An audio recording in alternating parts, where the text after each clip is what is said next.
In 1995, Mo Vaughn was the American League MVP, the powerful left-handed centerpiece of the Boston Red Sox. A year later, he was even better. A .326 average, 44 home runs, 143 RBIs, and 207 hits. Baseball believed in him.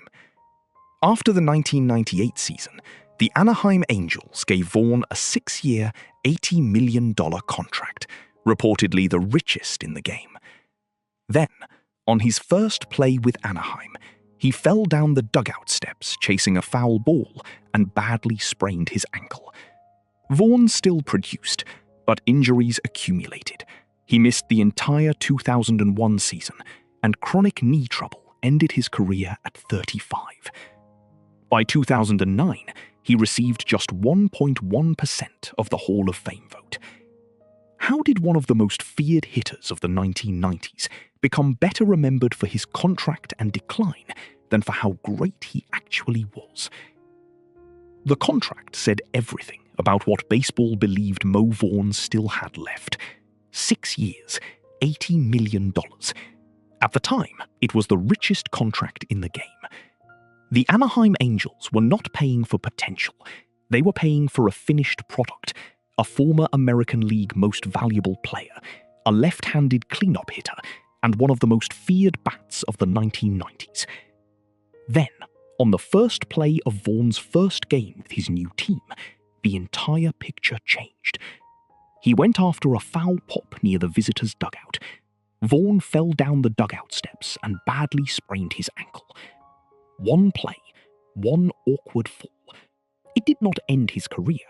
It did not erase his power, but it immediately complicated the biggest transition of his baseball life.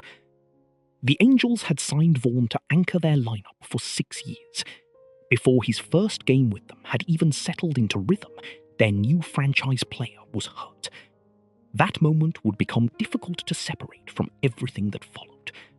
Vaughn still produced in Anaheim. He still hit home runs. He still drove in runs.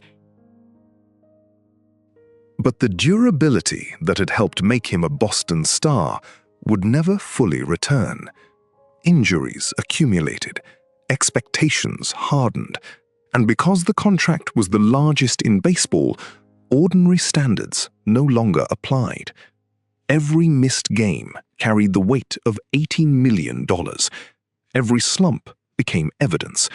Every physical problem invited another question about whether Anaheim had paid for the player Vaughn still was, or the player he had already been. But reducing his story to a bad contract misses the central fact of the case. The Angels had a reason to make that investment. To understand what changed, the record has to be reconstructed from the point when Mo Vaughn seemed like one of the safest power hitters in baseball. By 1993, Vaughn had become the center of the Boston Red Sox lineup. He was 25 years old, in his third major league season, and beginning to show what Boston had seen when it selected him in the first round of the 1989 draft. Vaughn hit 29 home runs and drove in 101 runs that year. He was no longer simply a former Seton Hall star working his way into the majors. He was becoming the hitter around whom the Red Sox could build. The foundation had been visible before professional baseball. At Seton Hall, Vaughn played for head coach Mike Shepard and shared a roster with future Hall of Famer Craig Biggio, future Red Sox teammate John Valentine, and Kevin Morton. Vaughn set a school single-season record with 28 home runs. Over 3 years, he totaled 57 home runs and 218 RBIs, both Seton Hall records. He also spent 2 summers with the Wareham Gatemen in the Cape Cod Baseball League. Years later, he would be part of the inaugural class of the Cape League Hall of Fame. The nickname came from his fraternity brothers in Omega Psi Phi at Seton Hall, the Hit Dog. It fit the player who eventually arrived in Boston. Thick, powerful, left-handed, and comfortable standing unusually close to the plate. Vaughn crowded the strike zone so aggressively that his front elbow could appear to be hanging over it. Pitchers had to decide how far inside they were willing to challenge him. That stance was more than visual intimidation. Vaughn combined power with the ability to reach base, and he was not dependent on home runs to remain productive. From 1994 through 1998, he batted above 300 in 5 consecutive seasons. For his career, he finished with a .383 on-base percentage and a .523 slugging percentage. His adjusted OPS was 132, meaning his offensive production was 32% better than league average after accounting for the run-scoring environment. Those are not the numbers of a hitter who survived on reputation. They are evidence of a sustained offensive force. Still, Vaughn's value in Boston was not contained in adjusted statistics. For fans watching the Red Sox in the middle of the 1990s, he was the threat in the middle of the order. He was the at-bat that could alter a game with one swing. He looked like a hitter pitchers had to work around, and the record shows that they often did. In 1994, Vaughn received 20 intentional walks, the most in the American League. The following season, he gave Boston something larger than production. He gave the franchise an MVP season and helped bring October baseball back to Fenway Park. But even that award did not mark the limit of what Vaughn could do. His best statistical season was still coming. In 1995, Mo Vaughn played 140 games and hit exactly 300. He hit 39 home runs. He drove in 126 runs, the highest total in the American League. He even stole 11 bases, an easily overlooked part of a season remembered mainly for his power. Boston reached the postseason. The Red Sox were eliminated by Cleveland in the American League Division Series, but Vaughn's regular season had established him among the elite hitters in the sport. He was named the American League Most Valuable Player. He also won the Silver Slugger Award at first base and appeared in the Home Run Derby. At 27, Vaughn had reached the kind of public peak that changes how every future season is judged. From that point forward, he would not simply be asked to produce, he would be measured against an MVP. And then, in 1996, he became even more productive. Vaughn played 161 games, one short of a full schedule. He batted .326 and reached career highs with 44 home runs, 143 RBIs, 207 hits, and 118 runs scored. He led the American League with 752 plate appearances. He reached base 316 times, also the most in the league. Baseball Reference credits him with 158 runs created, another league-leading figure. The scale of the season matters. Vaughn did not win the MVP and then settle into decline. He followed his award year by raising his batting average 26 points, hitting 5 more home runs and driving in 17 more runs. He was available almost every day, and he carried an enormous portion of Boston's offensive workload. On September 24, 1996, Vaughn hit 3 home runs against the Baltimore Orioles. He went 4 for 5, drove in 5 runs, and helped Boston win 13-8. It was not his last 3-home run game. On May 30, 1997, against the New York Yankees, Vaughn went 4 for 4 with 3 solo home runs in a 10-4 Red Sox victory. These were not isolated flashes from a streaky slugger. From 1996 through 1998, Vaughn batted at least .315 each year. Across those 3 seasons, he averaged 40 home runs and 118 RBIs. There was also a historical detail attached to his uniform. On April 15, 1997, Major League Baseball permanently retired Jackie Robinson's number 42. Players already wearing it were allowed to continue, and Vaughn was one of them. He would eventually become the last position player in the majors to wear the number. At his best, he looked durable enough to continue building toward major career totals. He could hit for average, reach base, and produce power in the middle of a demanding market. By the end of 1996, he had already won an MVP, and he had just completed a season that was statistically better. That should have been the beginning of a long run in Boston. Instead, only 2 years remained. The reasons were not found in one box score. They were found in the growing distance between Vaughn and the organization that had drafted him. Mo Vaughn was one of the most popular athletes in Boston, but his relationship with the Red Sox was far less stable than it appeared from the stands.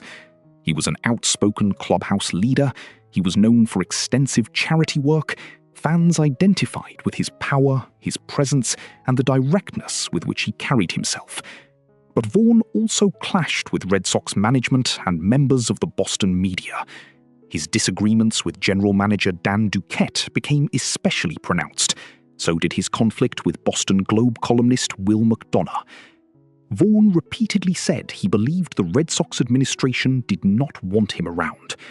That claim cannot be proven simply by looking at his statistics, but it explains the public temperature surrounding the final years of his Boston career. This was not merely a routine contract disagreement between a star player and a front office. It had become personal in public. Incidents away from the field added pressure. In July 1995, Vaughn suffered an eye injury during a fight at a Boston nightclub and missed 2 games. No arrests were made and no charges were filed. In January 1998, he was arrested and charged with drunk driving after crashing into a disabled vehicle on the side of the road in Norwood, Massachusetts. Vaughn was acquitted after a jury trial that March. The distinction matters. An arrest was part of the public record. So was the acquittal. There were also reports that Vaughn had punched a man outside a nightclub. The source describes that incident as an allegation, and it should remain one. But in the atmosphere around the Red Sox, each report added another layer to an already strained relationship. None of it stopped Vaughn from hitting. That was the central contradiction. The front office and the player appeared to be moving farther apart, while Vaughn remained one of the most dangerous hitters in the league. He could be a popular community figure, a force in the clubhouse, a target of criticism, and a source of organizational discomfort at the same time. There was no simple version of Mo Vaughn in Boston, and that complexity made 1998 feel different. His contract situation was unresolved. His future was uncertain. But on the field, Vaughn was about to produce one of the most memorable opening days Fenway Park had seen. The final Boston season began with exactly the kind of moment that had made Mo Vaughn a local star. On opening day at Fenway Park in 1998, the Red Sox faced the Seattle Mariners. In the bottom of the 9th inning, Vaughn came to the plate with the bases loaded. He hit a walk-off grand slam. One swing ended the game and provided a perfect image of Vaughn's place in Boston. The game was in his hands. Fenway was waiting. And when the moment came, he delivered the most decisive result possible. The season developed around 2 central hitters. Vaughn supplied the established left-handed power. Nomar Garciaparra, Boston's young shortstop, was emerging as one of the brightest stars in the game. Together, they combined for 75 home runs. It looked like the core of something that could last. Instead, it became Vaughn's farewell. Boston returned to the playoffs and again faced Cleveland in the division series. In Game 1, Vaughn hit 2 home runs and drove in 7. The Red Sox won 11-3. For one night, the postseason had finally produced the version of Vaughn Boston had been waiting to see. During the 1995 division series, he had gone hitless as Cleveland swept the Red Sox. 3 years later, he opened the rematch with one of the most productive playoff games of his career. But Boston did not win another game in the series. Cleveland took the next 3 and eliminated the Red Sox in the first round. Vaughn's 7 RBI performance became a powerful postseason memory attached to another early exit. That was the last game of his Red Sox career. There was no long goodbye at Fenway, no final season announced in advance, no ceremonial closing act. On October 23, 1998, Vaughn was granted free agency. Less than 2 months later, on December 11th, he signed with the Anaheim Angels. The deal was worth $80 million over 6 years, reportedly the largest contract in baseball at the time. For Vaughn, it was validation. The market had assigned an extraordinary value to what he had done in Boston and what the Angels believed he could still do. For Anaheim, it was a declaration. The franchise had acquired an MVP-caliber centerpiece. But the contract also changed the terms of the story. Vaughn would no longer be judged primarily as a hitter. He would be judged as baseball's most expensive player. Then came the fall into the dugout. The injury on the first play of his first game with Anaheim became an irresistible symbol. But symbols can distort the evidence.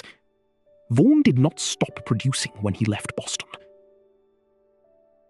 In 1999, despite being plagued by injuries, he hit more than 30 home runs and drove in more than 100. In 2000, he did it again. 2 seasons in Anaheim, 2 seasons with at least 30 home runs and 100 RBIs. For most players, that would establish success.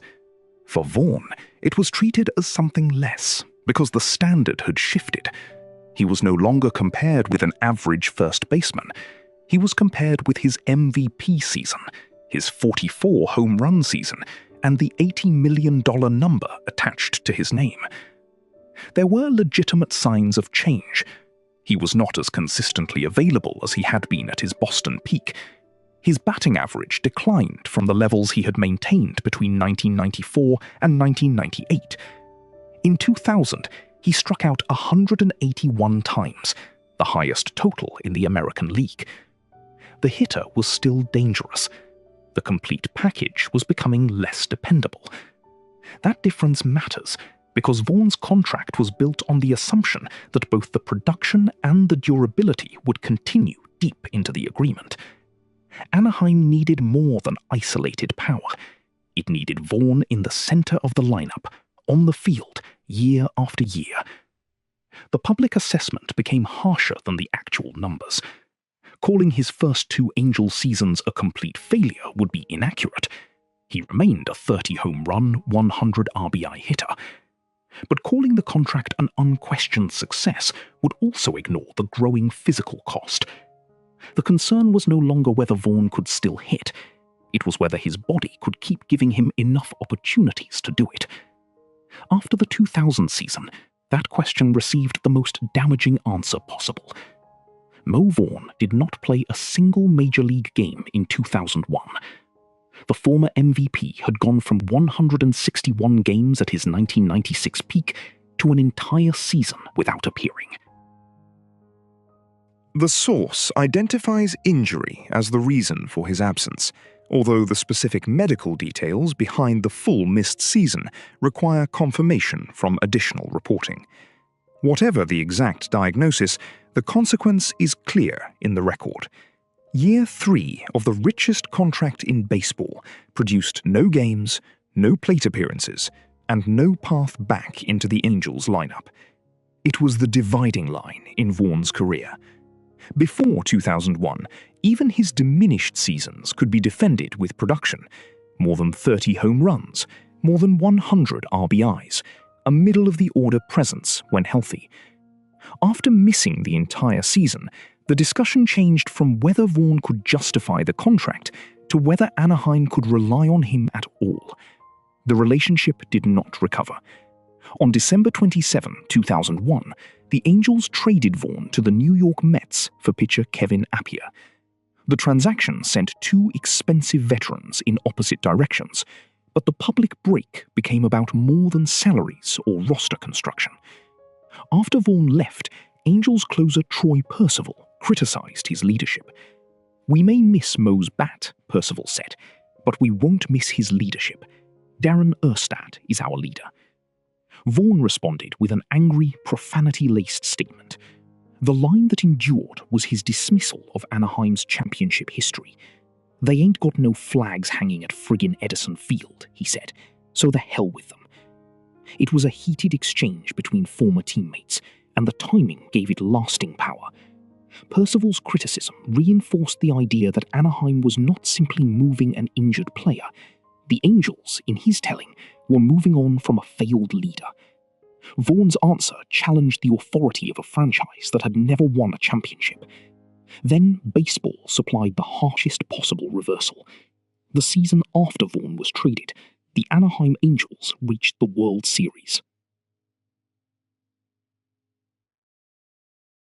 And won it.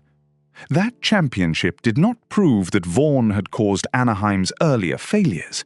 One season's outcome cannot establish that. But public memory rarely waits for a careful distinction. The Angels traded Mo Vaughn, then immediately won the World Series. That sequence became part of his reputation. His 230-home run, 100 RBI seasons became easier to forget. The ankle injury, the missed year, the leadership dispute, and the championship that followed became easier to remember. By the beginning of 2002, Vaughn was 34 years old. He had not played a major league game in more than a year. He was carrying the remains of the largest contract baseball had once seen, and he was entering New York alongside a collection of veteran names expected to remake the Mets. The Boston version of Mo Vaughn had been an MVP. The Anaheim version had become an argument. New York would determine whether there was still another version left. The Mets were not asking Mo Vaughn to quietly finish his career. They were asking him to help repair a lineup. New York had reached the World Series in 2000, then slipped to 82 wins in 2001. The response was an aggressive reconstruction built around established names. Vaughn arrived with Roberto Alomar, Jeremy Burnitz, and Roger Cedeno. On paper, the Mets had added experience, power, and star recognition. But Vaughn was not returning under ordinary conditions. He had missed the entire 2001 season. He was changing leagues, and in New York, every part of his comeback would be examined in public. The early results gave critics plenty to work with. Vaughn started slowly. His conditioning became a recurring subject in newspaper columns and on sports talk radio. He reportedly weighed 268 pounds during his first season with the Mets, well above the 225 pounds listed on his official player profile. The coverage often reduced the question to appearance. The more important issue was function. Could Vaughn's knees and lower body withstand a full major league season? Could he recover his timing after a year away? And could the Mets still get enough offense from him to justify placing him in the middle of their rebuilt lineup? On April 3rd, 2002, Vaughn provided an early answer. Facing Pittsburgh Pirates starter Kip Wells, he hit the 300th home run of his career. It was an important milestone, but it did not settle the case. 300 home runs confirmed the quality of the career behind him. The Mets needed to know what remained in front of him. That answer came unevenly. There were stretches when Vaughn looked like an aging player trying to recover his rhythm. There were also moments when one swing brought back the force that had once controlled games at Fenway Park. On June 16th, the Mets faced the Yankees. New York trailed 2-0 in the 8th inning when Vaughn hit a 3-run home run. The Mets won 3-2. In a Subway Series game, under the attention that always accompanied the Yankees and Mets, Vaughn had delivered the decisive swing. 10 days later, at Shea Stadium, he produced the home run that would define his time in New York. Vaughn drove a ball an estimated 505 feet, striking the area around the Bud sign on the Shea Stadium scoreboard. It was an extraordinary display of power. Not the memory of power, not a generous weeding of a veteran's final years.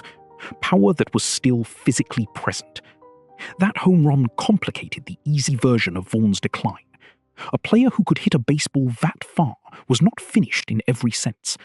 His bat could still generate the kind of force very few major leaguers possessed. But a 505-foot home run counted once. The Mets needed production over 6 months. Vaughn finished the 2002 season with 26 home runs and 72 RBIs. Those were respectable totals for a 34-year-old returning from a completely lost season. They were not the totals the Mets had envisioned from the former MVP in the middle of their lineup. And New York's veteran reconstruction did not work. The Mets lost 86 games and finished last in the National League East. The collection of recognizable names never became a functional contender. Vaughn's individual season followed the same pattern as the team around him, moments of obvious ability separated by too many reminders that the expected result was not coming. Still, he had played 139 games. After missing all of 2001, that mattered. It offered at least some evidence that his career could continue, even if the old production would not fully return.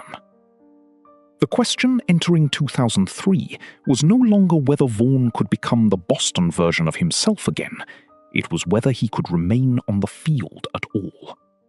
That answer arrived before the season was a month old. Vaughn played only 27 games in 2003. His knees could not sustain another full season. The power that had briefly reappeared in New York was no longer enough to overcome the physical condition underneath it. On May the 2nd, the Mets played the Milwaukee Brewers. Vaughn had 3 at-bats and did not record a hit. At 35 years old, he left the game with a career that was not officially over, but would never resume. There was no announced farewell, no final trip through Boston, no last standing ovation at Fenway Park. The end revealed itself gradually through absence. In January 2004, Vaughn announced that his knee problems would prevent him from playing during the coming season. His agent said Vaughn was not formally retiring, but Vaughn acknowledged that he was unlikely to play again. He was under contract. He was still being paid. But his body had effectively closed the case. The final record covered 12 Major League seasons and 1,512 games. Vaughn collected 1,620 hits, scored 861 runs, hit 273 rones, hit 270 doubles, and drew 725 walks. He finished with 328 home runs and 1,064 RBIs. His career batting line was .293, with a .383 on-base percentage and a .523 slugging percentage. That produced a .906 career OPS. Those numbers describe an excellent hitter. They also describe the unfinished shape of the career. Vaughn's peak suggested that 400 home runs were within reach. With better health and a more productive second half, perhaps much more might have been possible. But the record cannot award statistics a player never had the opportunity to compile. What it can show is how sharply the pace changed. From 1994 through 1998, Vaughn hit above 300 every season. He averaged roughly 40 home runs and 118 RBIs over his final 3 years in Boston. After leaving the Red Sox, he never hit 300 again. He remained productive for 2 seasons in Anaheim, then lost all of 2001. He returned for one uneven but powerful year with the Mets. 27 games later, his career was over. This was not a gradual decline stretched across a decade.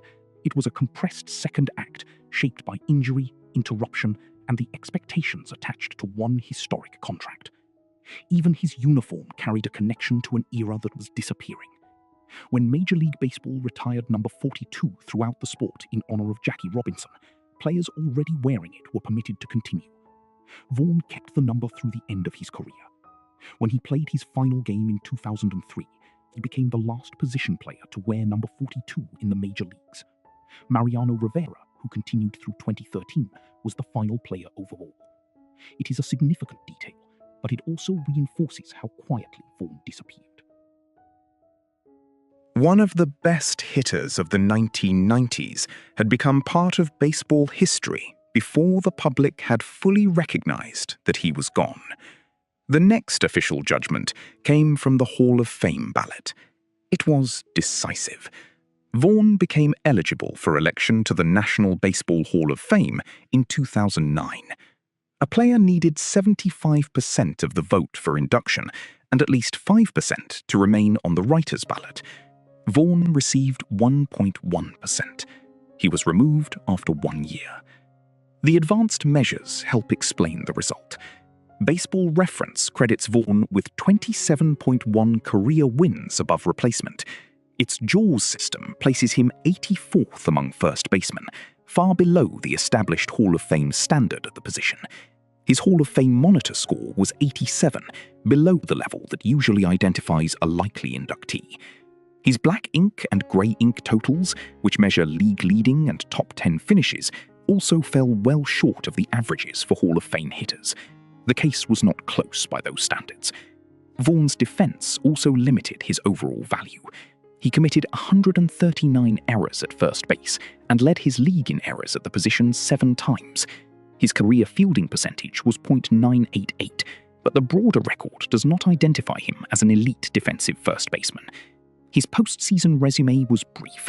Vaughn appeared in 7 playoff games and hit .226 with 2 home runs and 7 RBIs. Nearly all that run production came during his explosive Game 1 against Cleveland in 1998. There was no World Series appearance to extend his public memory, no long October run, no championship highlight repeated every fall. And at first base, offensive greatness is a particularly difficult route into Cooperstown. The position is filled with players who accumulated more home runs, more hits, more seasons, and more total value. Vaughn's peak was real. It simply was not long enough to build a Hall of Fame career around it. But the Hall of Fame numbers are not the only reason his legacy became complicated.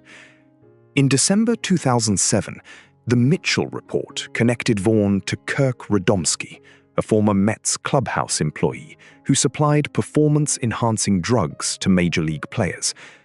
According to the report, Radomski said he personally delivered human growth hormone to Vaughn. Investigators had 3 checks from Vaughn, one for $2,200 and 2 for $3,200. 2 of the checks were dated in June 2001, during the season Vaughn missed while injured.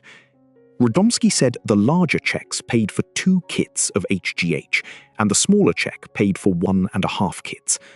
Vaughn's name, address, and telephone number also appeared in an address book seized from Radomski's home. The report said Vaughn's trainer had directed him to use HGH in an attempt to recover from injury.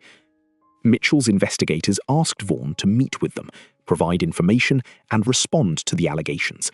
He declined. For years, that left the report as the primary public evidence. Then, in 2025, Vaughn acknowledged that he had used HGH for persistent knee problems late in his career. That admission belongs in a complete account of his record. So does the timing. The available evidence places the transactions in 2001, after Vaughn's Boston peak, and while he was trying to recover from injuries that had already cost him an entire season. The source does not establish that HGH produced his MVP year, his 44 home run season, or the 5 consecutive seasons in which he batted above 3.0. It would be inaccurate to use a late career admission to explain achievements the evidence does not connect to it. It would also be inaccurate to omit it. That is the difficult part of reconstructing Vaughn's career. The record does not fit neatly into a defense or a prosecution. He was an MVP-level hitter. He signed the largest contract in baseball. He remained productive through injuries. He used HGH late in his career while attempting to recover from knee problems. His body still failed to hold up. Each fact belongs beside the others. The result is a more complicated legacy than the one suggested by a failed Hall of Fame ballot or an oversized contract. Vaughn was neither a hidden Cooperstown player, nor simply an expensive mistake. He was a dominant hitter whose period of dominance ended sooner than baseball expected. After his playing career, Vaughn largely moved beyond the public role of former star athlete. He became involved in business ventures, including real estate, affordable housing, property management, and trucking. As a managing director of Omni New York, Vaughn participated in the purchase and rehabilitation of distressed housing. The company managed properties intended to provide lower-cost housing through government tax credits. Its projects included the purchase of Noble Drew Alley Plaza in Brooklyn for $21 million and the rehabilitation of Whitney Young Manor in Yonkers, a development originally built by a company owned by Jackie Robinson. Omni also became involved in housing projects outside New York, including properties in Massachusetts, Wyoming, Florida, and Nevada. Vaughn served as president of Vaughn Transport, a trucking company based in Solon, Ohio, before selling the business in 2018. His connection to Boston continued. After the Boston Marathon bombing in April 2013, Vaughn purchased advertising space in the Boston Globe to recognize the people who had helped the victims.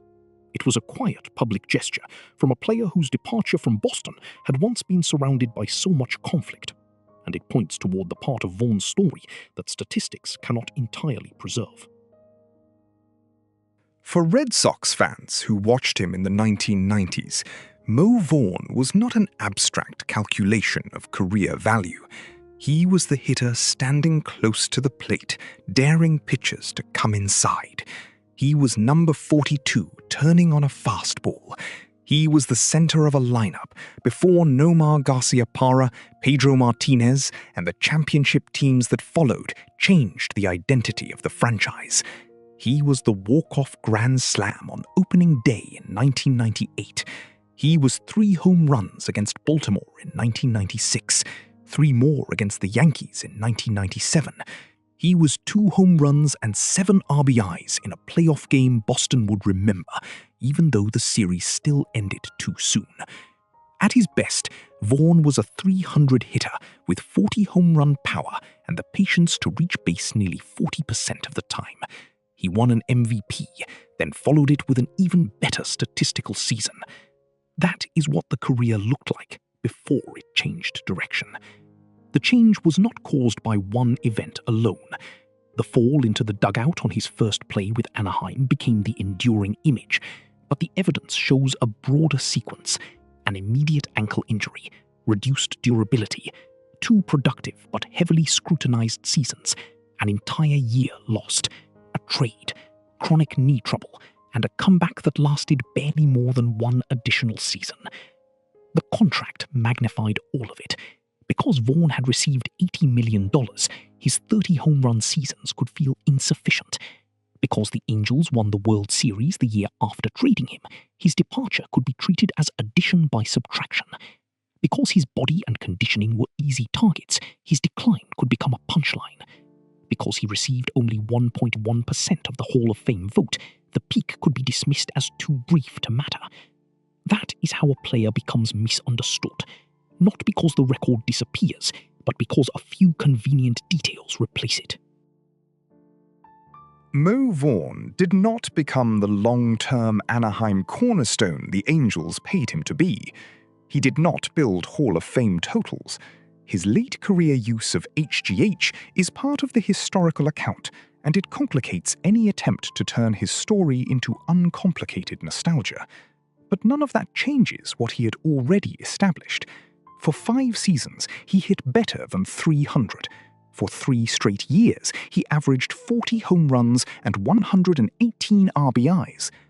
He retired with 328 home runs, 1,064 RBIs, a 2.93 batting average, and a 9.06 OPS.